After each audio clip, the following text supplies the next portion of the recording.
welcome back to the channel, lads and ladies, and welcome to a somewhat frustrated Toshio. Let's take it out on that enemy tank right there. Oh, Panther, I love to see your sides, even if volumetric shells make them go wee every now and then. I mean, Rock, let's try again. At least he's not looking at us yet. I think I see a turret turning. Let's get out of here. Oh, now it's time to go wee.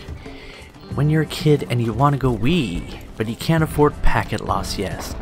You just gotta hold on to your little gonads and your strife. So, oh, I don't want to be looking at that right now.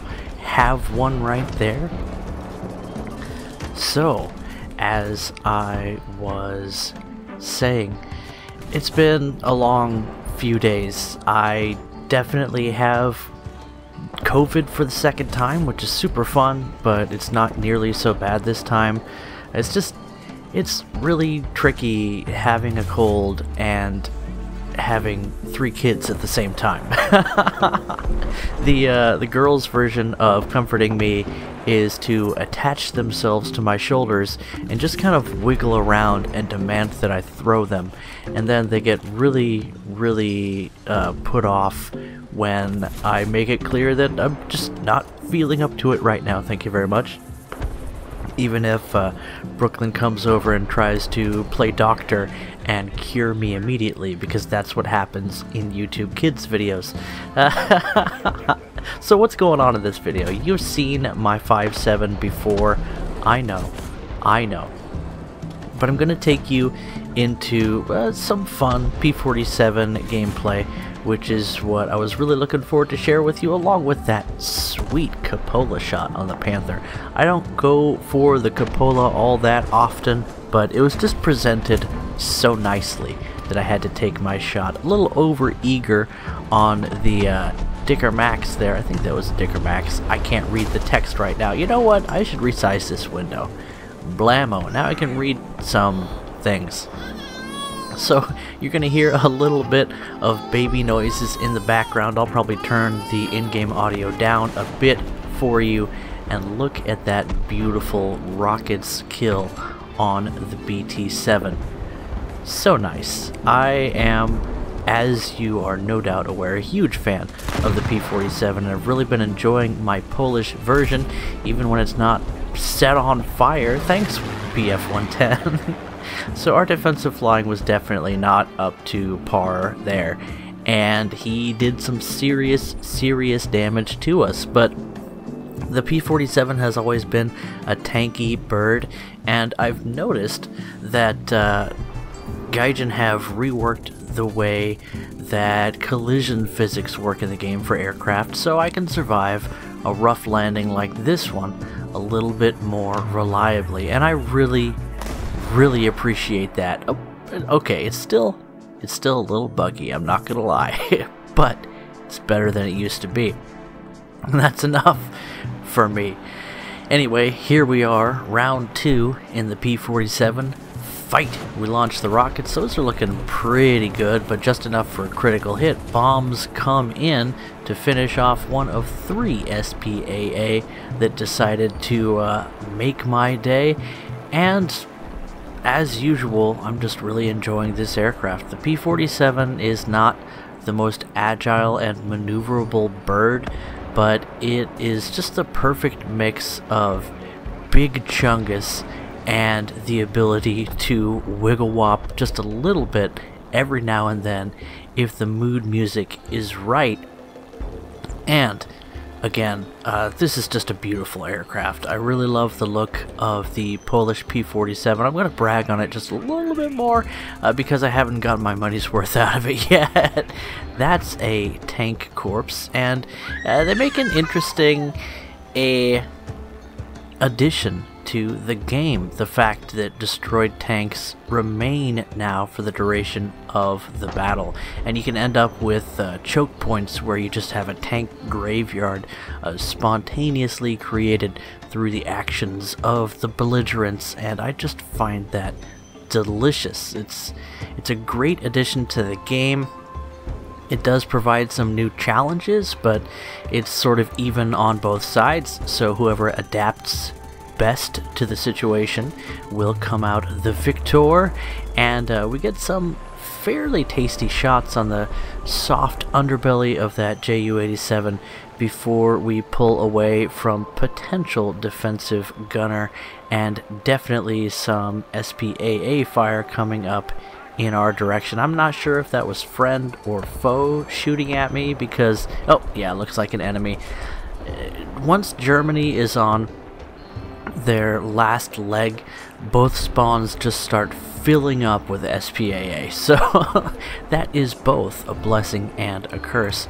Might I say, an opportunity for the opportunistic pilot who also has a little bit of experience with taking down SPAA and a lot of luck. You gotta kind of count on enemy tankers' lack of good aim if you're gonna be able to get away with, well, I mean, I didn't get away with it. So here we go, ditching our plane in the drink one more time. Anyway, it's been a lot of action in this match, and that's something that I've been noticing as such a breath of fresh air after playing higher tier gameplay like 9-3, 9-7 matches. Of course, going up into the 10s. The meta is just so much more careful and, dare I say, stale. There's so much flavor to be found here at mid-tier, even lower mid-tier, and then I get to do fun things like a little bit of role-playing as we try to save the life of our pilot here. We're in a bad situation, but the water's going to be a little bit softer than the ground, and well, let's just hope that our boys can pull off a win for Poppy here. But I might just become another prisoner of war, another chance to sabotage some ME-163s or whatever. Anyway, how was your day? As I've mentioned, I've been sick, but not nearly as sick as the first time that I had COVID. I have not gone to the hospital because then I would just be, what's it called? I would be subjecting more people to my germs, and things are pretty well managed here. You know, my kids didn't get it the first time that I had it, and I was really sick then. And if I can get through that, then I can get through this. And I guess that's all I have to say about that. The fact that it's during Thanksgiving is kind of bad timing, but well, we've been limiting contact with people anyway, so looks like we made the right call. And a nice swooping dive bomb there on some more SPAA, because again, the enemy team starts to lose.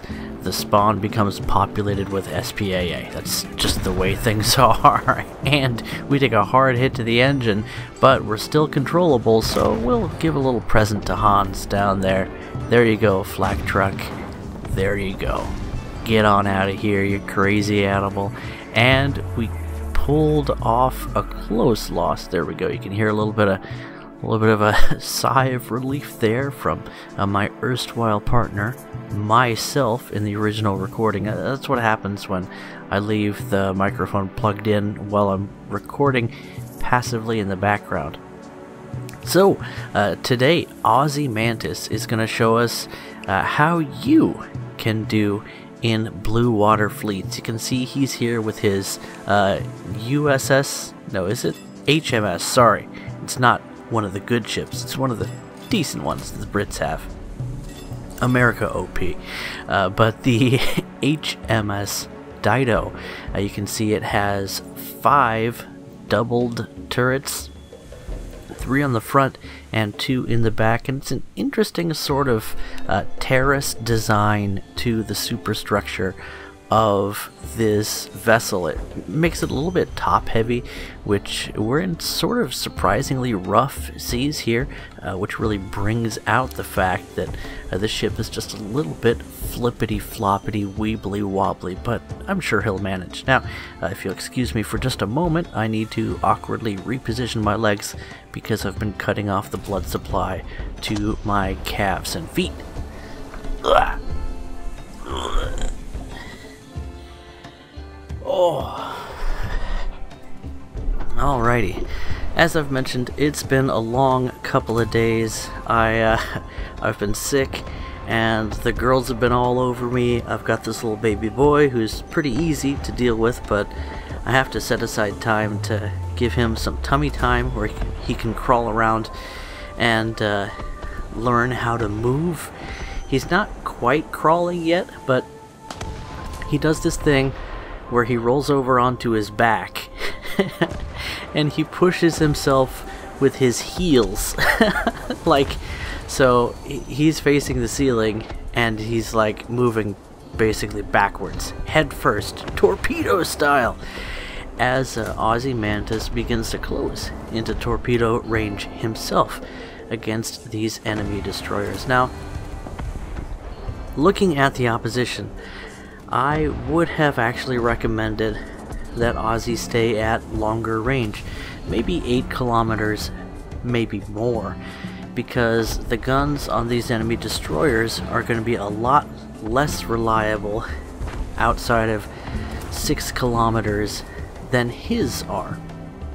And while the Dido can tank quite a bit of damage, as you'll see a bit of that in this replay, it really excels at the optimum ranges of its guns. So, what do I mean by optimum range? There are 2 best ranges for every cannon in naval forces.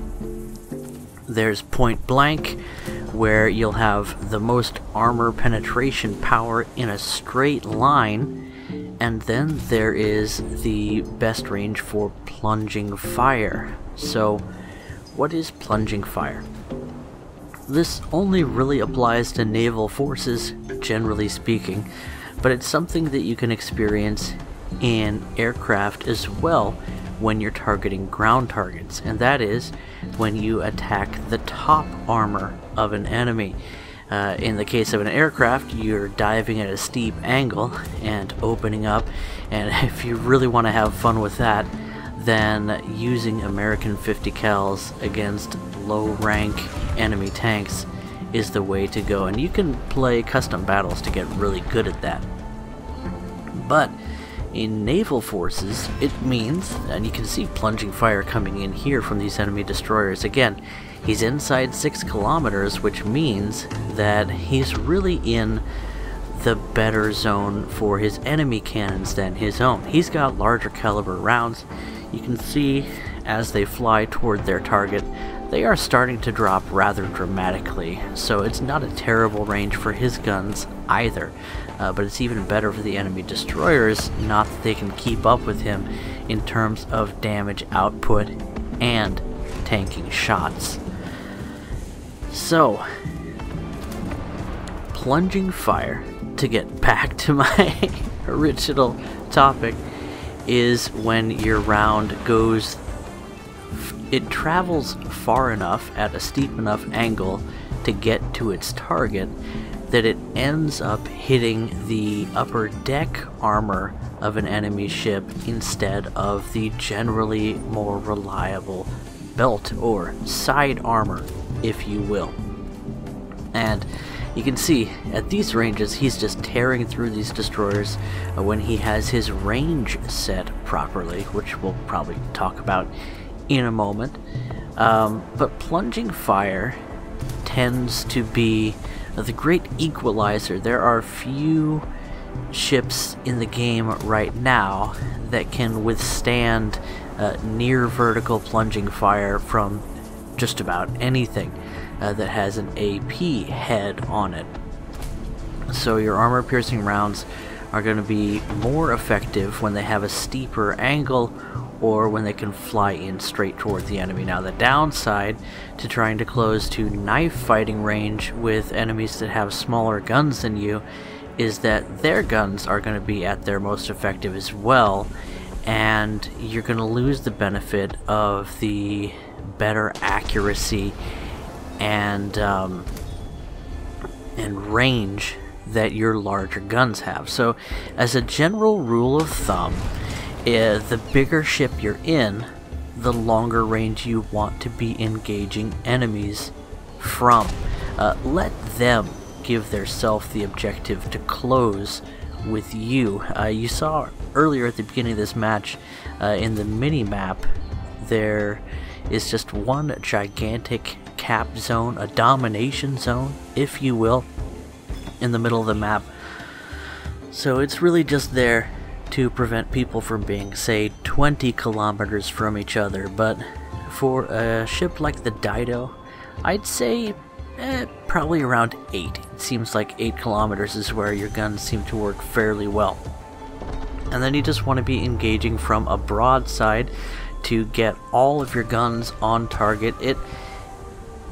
It might seem advantageous to angle your armor so that you can bounce more shots, but again, remember, a lot of these rounds, especially from the smaller cannons on enemy destroyers, which make up the bulk of the resistance that Ozymandias is facing here, those guns are going to be coming in from a near vertical angle. So they're going to be targeting your top, your deck armor, more often than your side armor anyway, so you don't have any way of angling your deck armor. So it's better just to keep all of your guns on target. And in fact, most of the larger ships in this game were designed with using a broadside attack in mind. It's generally considered disadvantageous to be the body of the T when faced with the top of the T, if you will. In other words, crossing the enemy's T should be your goal. You want to be the one in a broadside when they're moving head on. More guns for you, and AP rounds and high explosive shrapnel then have the opportunity to travel the entire length of the enemy ship, which historically at closer range engagements has been absolutely devastating. Now at these long ranges, things like crossing the enemy's T are far less likely to be a major factor because the enemy can just turn and reposition fairly freely as long as their engine is still functioning, and it's going to be several kilometers before you can really affect your relative facing with your own positioning. So the main thing is just to remember that almost every ship is best in a broadside in this game. Keep all of your guns on target, and even if you're presenting a more narrow profile by piloting your ship in a sharper angle toward your enemy, the downside, the loss in firepower is far more significant. You'll notice that a lot of rounds get fired out of these guns, and even though, again, Ozzy's aim is kind of hot garbage for a good portion of this fight, it looks like he's still learning. And you know what? It takes a while to learn these guns and the aiming system. Excuse me. Again, I got the COVID. So, let's talk about the aiming system, as it appears to be completely broken right now. I'm not sure Ozymandias is even able to acquire a target right now. I think because there's the smaller boats in this game have sort of a stealth mechanic worked in. You can see there's no name tag for that enemy PT boat that is eventually going to make its way to within spitting distance of Ozymandias himself, and you can see Ozzy really trying to get a handle on the situation. He's got a few enemies maybe targeting him, as well as that PT boat that's just super hungry for his semaphore. So let's talk about the aiming system. Even though he's not able to lock... Oh, there we go. Now's the time to lock on Ozzy. You see when the name shows up, that's when you can lock on, and your system will automatically estimate the range to the enemy target. Ozzy, now's the time to lock on. Hit that lock on button if you would. I think he was a little bit confused here. I think he tried to lock on to that LS a lot earlier when he saw him visually, but you have to wait until a name tag shows up before you can actually lock on, because that's when your crew realizes there's a ship there. It's almost like the what's it called? It's almost like the spotting system in World of Tanks, where you don't really know where the enemy is until they come within a certain range. And you know, for larger ships, they're very easy to spot, and for the smaller boats, it's one of the concessions to the fact that PT boats don't stand a snowball's chance in hell against these larger ships unless they have some kind of advantage. And Gaijin have determined that stealth will be their advantage when it comes to taking down larger ships, and you know what? That's a fair trade. Good try on that enemy LS captain, but well, again, snowball's chance in hell. Every now and then, though, every now and then, you can get that kill, and that's pretty sweet. Enemy K2, not sure who he's shooting at. Might even be, oh yeah, those rounds hit Ozymandias, and yet the 5 turrets that the what's this thing called, the Dido has, definitely beat, well, I mean, when they're on target, it looks like Ozzy's not quite broadside enough. Oh, maybe he is. There we go. The rear turrets are firing now. Again, positioning matters. So give yourself that nice, good broadside. Let the enemy's rounds fly above or below you, and just try and get as much firepower on target as you can. So far, and I haven't played battleships yet, so I don't know about this one, but so far,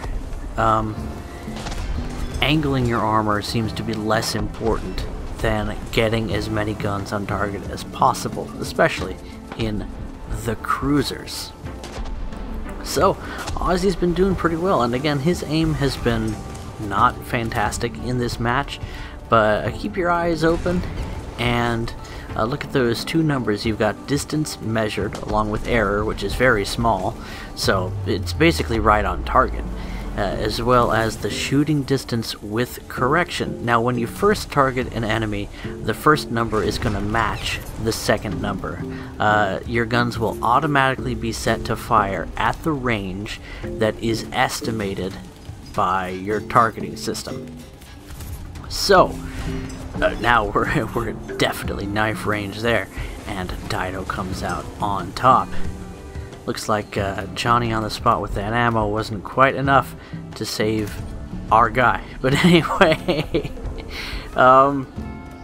where was I going with this?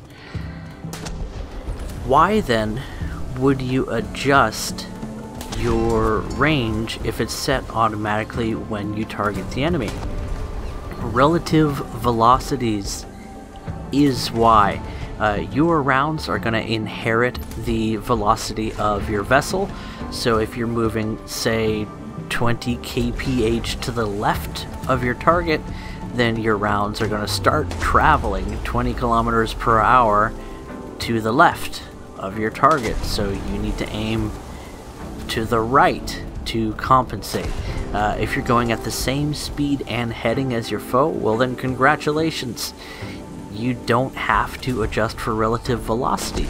Point and click, your rounds should arrive right on target. And then you just need to adjust the opposite direction of your change in relative velocity. Is that right? I guess just the opposite direction of your relative velocity. So again, if someone's moving, say, 15 kph and I'm using kph because I feel like it. That's what I use for this game, even though I use miles per hour in aircraft. It's kph everywhere else because settings, that's why, and because I'm lazy and I'm used to what I'm used to. Anyway, let's say they're moving 15 kph toward and to the right of you. Well, then you need to aim short and to the right, right? That's, they're moving to your right, so you aim to your right, yeah, to catch them. So you need to aim short. That's when you use, and I have it set to mouse wheel, to adjust the shooting distance with correction.